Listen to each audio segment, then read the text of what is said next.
This is FYI News 13, brought to you by SSPTV and the Hazleton Standard Speaker. For your information, there's a storm water fee coming your way if you live in the city of Hazleton. We'll tell you all about it next. Good evening and thank you for joining us at FYI. I'm Ken Cara. And here's your headlines from FYI News 13 and the Hazleton Standard Speaker. Fire broke out at a home in St. Clair this morning. Firefighters were called to 207 North Front Street just before 10:30. One of the four residents who lived there was home at the time. He was sleeping and did make it out safely. 3 beagles and 2 cats had to be rescued, with 2 cats still missing. The fire started on the first floor and spread quickly. No word on the cause of this morning's fire in St. Clair. The budget battle continues to rage on in the city of Hazleton. Hazleton City Council voted last night to authorize attorney Charles DeCosmo, council's legal advisor, to prepare paperwork that could lead to court. Council suspended the rules and approved a resolution introduced by Council President Jack Mundy. The purpose? To require the city administration to follow the budget that Council ratified back in February. The resolution passed by a vote of 4-0 with Keith Bast absent. Mayor Joe Yanuzzi believes that Council does not have legal standing to compel him to follow the Council budget. He says, quote, "They can't make me do it unless they can prove I have to do it," unquote. The mayor also contends that Council's legal advisor position should not exist. The resolution allows Council to go ahead with the paperwork, but not to go ahead with the filing. Meanwhile, the city of Hazleton will begin mailing bills today for the 2013 stormwater fees. I sat down with Mayor Joe Yanuzzi for the details. Mayor, so this is the stormwater maintenance fee, and when you say that, what exactly does that mean? What are people paying for? Well, they're paying to maintain the stormwater. We have a lot of grates and catch basins throughout the city and a lot of piping. Now, when we say that, we also do street sweeping and maintenance of the grills. So there's a lot of maintenance to the stormwater, and we wanted to collect a fee for doing that. And you said this will be the first time this is happening, so you really wanted citizens to know about it. So what exactly will they see? What are they getting? Well, let me just say that in 2013, Council put into the budget a stormwater fee. Well, they didn't pass the ordinance until the end of 2013 in December. So when they passed it, we had to implement a fee. And that's why we're just getting it together now, because it's very difficult because it goes by runoff. So a normal house with a big lawn and a little driveway, most of the rainwater will absorb into the ground.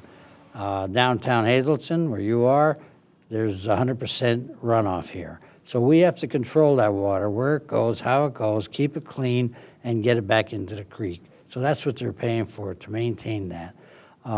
We've never had this before. This was Council's idea. The Council put it in. It wasn't mine, but we have to do it. Council put it in the budget. So we're doing it. This will be the first time they receive it. So what you'll see in the mail is a 8 by 11 sheet of paper come in with a rip-off on the bottom where we'll have your amount. But the important thing is on the back of that invoice, this first invoice, we're describing how we came to your amount. And on the bottom it has Landmark Bank's address, and Landmark Bank is doing the collections for us. So this is not a flat fee for everyone. It will vary. It will vary. What we've done is the average lot in the city of Hazleton is 32 by 200. We took that and we made that 25, and that's $25 only. So the average resident will be paying $25. Anything smaller than that, we maintain it at $25. Now, when you get into double lots, triple lots, or large parcels in a commercial area, you're going to realize a larger amount. So if you're in a home, you're at the lowest, and it goes up from there. The other thing is we have some mine land, and we have some undeveloped land, which is total 100% absorbent, so they're at a lower rate. We have some commercial land up in the there's an industrial park up to the Heights, and that'll be at a different rate. So each one is broken down like our zoning map in a different rate. That's why we want you to understand it. We want you to know that it's coming out tomorrow, and it's for 2013. All right, well, Mayor, thank you for joining us. Appreciate it. Thank you. A 26-year-old Hazleton man was taken into custody after his vehicle struck a porch and 3 other vehicles while traveling the wrong way on a one-way street early this morning. Sean P. Malloy was driving his 2005 Dodge Magnum the wrong way on West Maple Street at 1:58 a.m. when he swerved and struck the front porch at 408 West Maple Street. He continued west for a block and then hit a Cadillac sedan DeVille along with 2 more parked vehicles. One of the parked cars was then pushed into a fourth. Police say Malloy was taken into custody for suspicion of driving under the influence of alcohol and that charges are pending the results of blood testing. One 18-year-old and 6 male juveniles have been charged after they were found atop the roof of a building at North Wyoming and West Green Streets in Hazleton on Tuesday. Dario Baez of Hazleton and 2 of the youths were cited for violating the city drug ordinance. While police attempted to apprehend them, several jumped onto the roof of an adjoining building. Ultimately, the city fire department was called in and a ladder truck was used to get the kids down. All 7 were cited for disorderly conduct and summary simple trespass. Police say they do not have permission to be on the roof. Tonight we have news from the desk of Cunningham Borough Council. Council is seeking 5 individuals to sit on the Uniform Construction Code Appeals Board. Applicants must have experience and training in building construction. Letters of interest may be sent to the Cunningham Borough office at the address that is on your screen. Let's get a preview of tomorrow's Standard Speaker right now. Tomorrow, read about a bill that Representative Tara Toohill is the primary sponsor of that would increase the minimum penalty for fleeing the scene of a fatal accident. Plus, the borough of Tamaqua is getting ready to open the H.D. Bueller Memorial Pool for the summer. Find out the details in tomorrow's paper. Today is the day we ask, what's the sense? On FYI, stay tuned for Janine and Tamara. Plus, find out how the United Way and Dolly Parton are helping area children. FYI, we'll be right back. This is FYI News 13, brought to you by SSPTV and the Hazleton Standard Speaker. Well, today we're talking about milk paint. I myself don't know what milk paint is, but Tamara does, and she's here to inform us how we're going to use it and save money while decorating. Saving money. It's all about saving Love money. it. Miss Mustard Seed Milk Paint is my all-time favorite ever paint. I am not a patient person when I paint. I'm a very, very sloppy painter, so this is awesome. It's a totally natural paint. It's so easy to use. You could take something like this and make it over to be amazing. It comes in 18 different colors. She has tutorials online of all the different ways you could make things look antiqued, or just hemp oiling something is like huge. It can make a total difference in something old. She has a book. I met her. She's amazing. She decorates same as we try to do on a hardly anything a budget. Okay, so again, if you have an old piece of furniture, I know I have a lot of heirloom pieces, and if you want to pass that down to your children and they don't really like how the look is, you could do this. Very inexpensive. It's a vintagey look. I actually found this chair in the garbage, and they had the seat duct taped. I mustard seed painted this. You see how it gives it like that little bit of like a tarnished look? Yeah, like a worn look. Love it. But there's different looks to all the different colors you can do. So I'm going to start having workshops here. Yay! So they're very fun. They're inexpensive. I have lots of little samples. So next time I'm doing something else here, you'll see this all done over. All right, let's get on my paint. website. We'll go to your website, and next week we are working with burlap. So make sure you join us right here on FYI. Time now for FYI News 13 weather.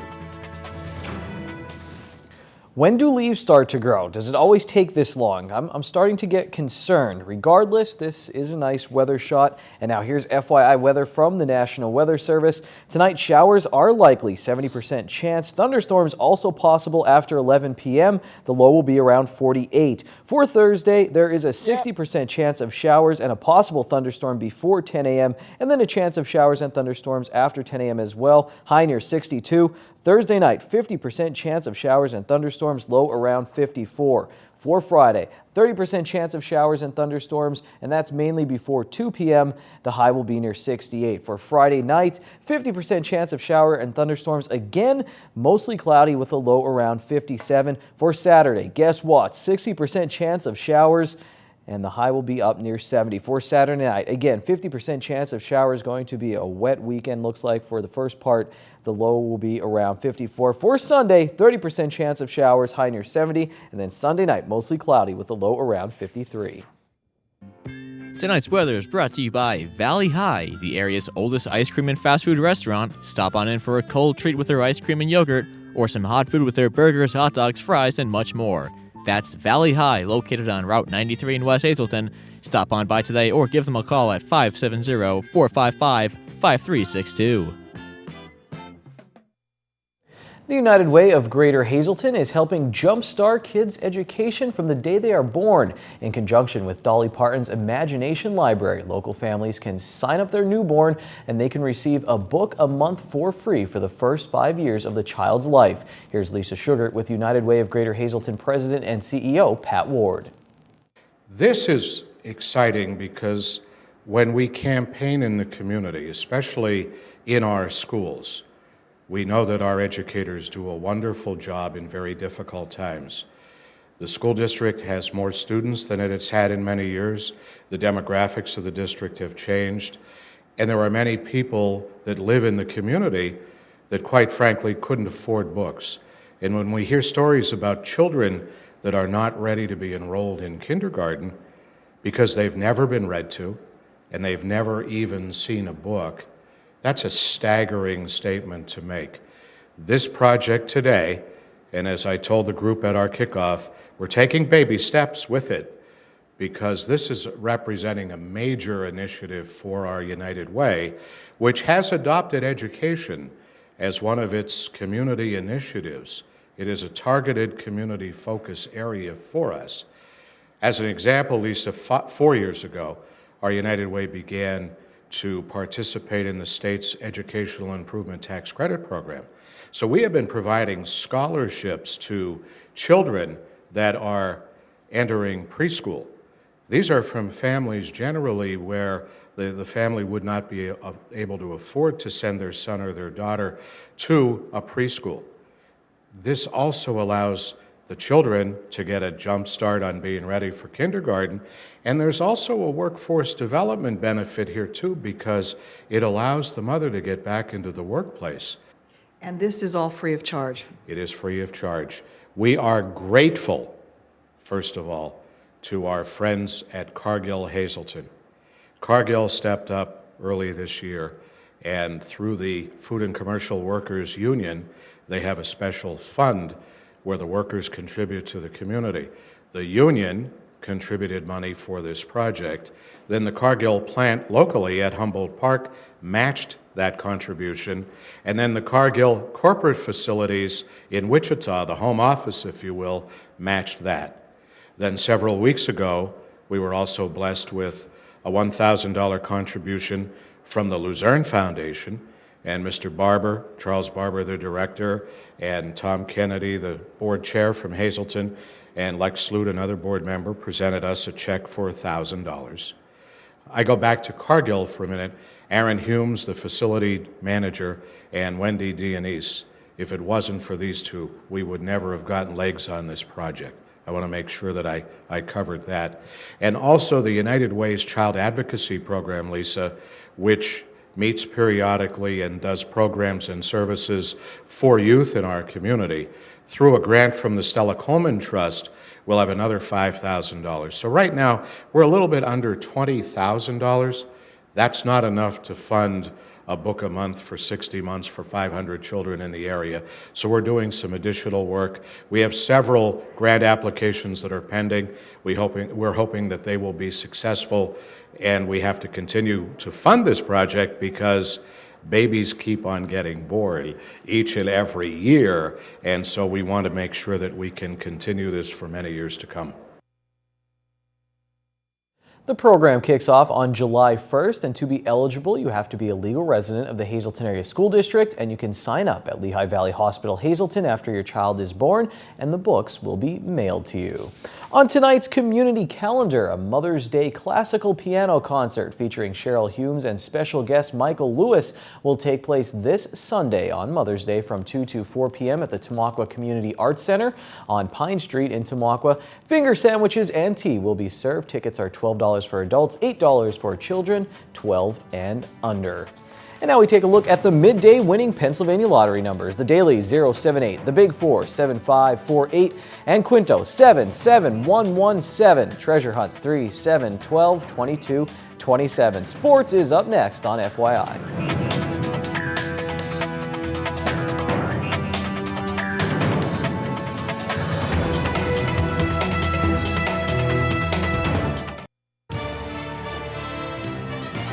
This is FYI News 13 Sports. It's Dave Day on the Sportscast. Dave Seaman, sports editor from the Standard Speaker, joins us. Dave, big homestand coming up, you said, for the Scranton-Wilkes-Barre Rail Riders, and recently a good run for Russ Kanzler. I know he had 3 hits.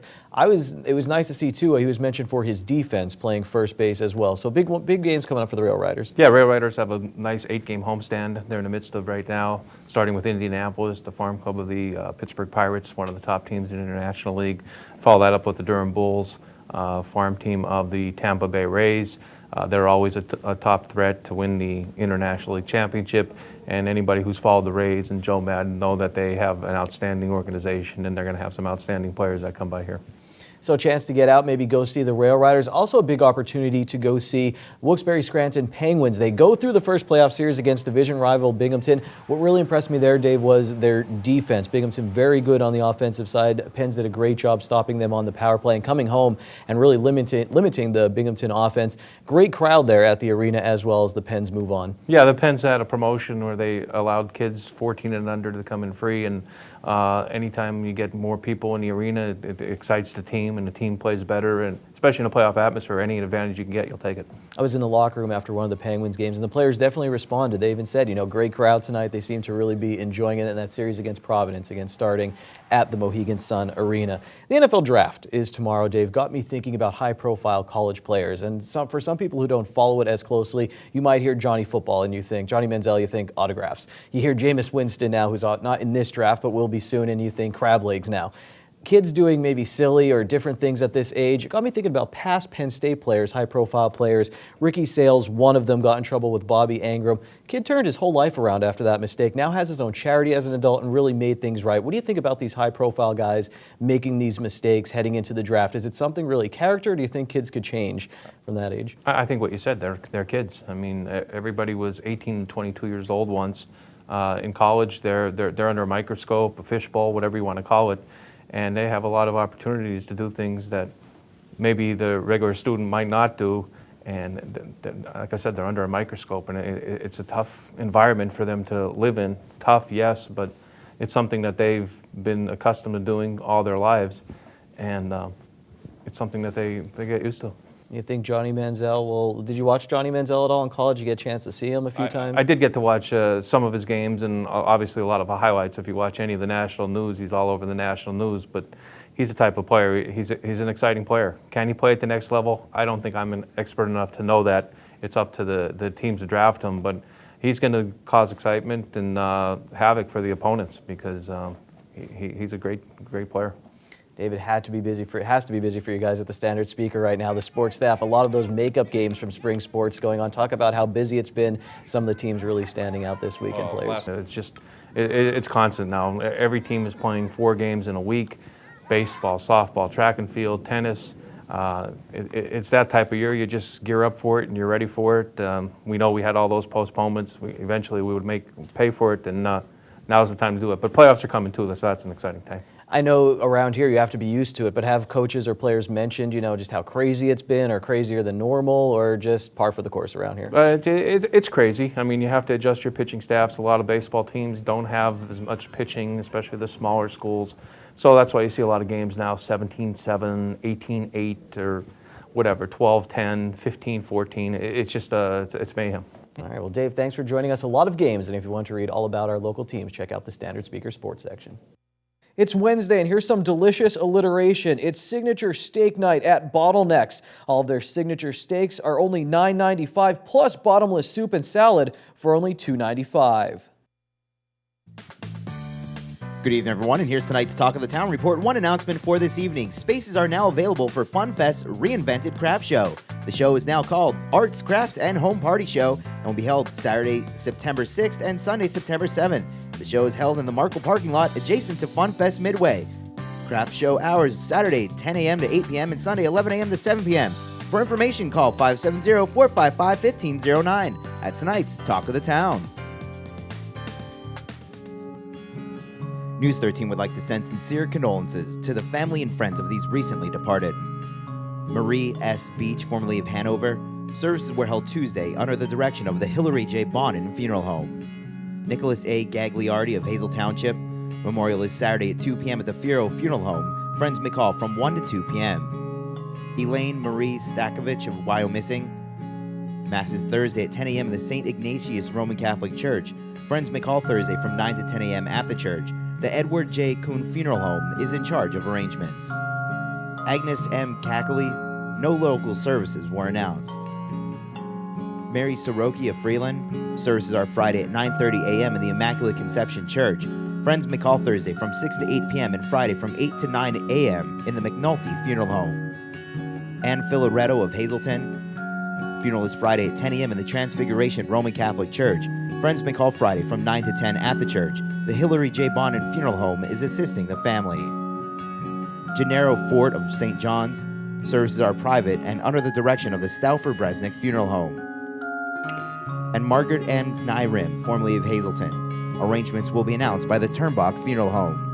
Tonight's obituaries have been brought to you by the Smilax Floral Shop located on 15th Street in Hazleton. Call Smilax for all of your special events, 570-454-0111.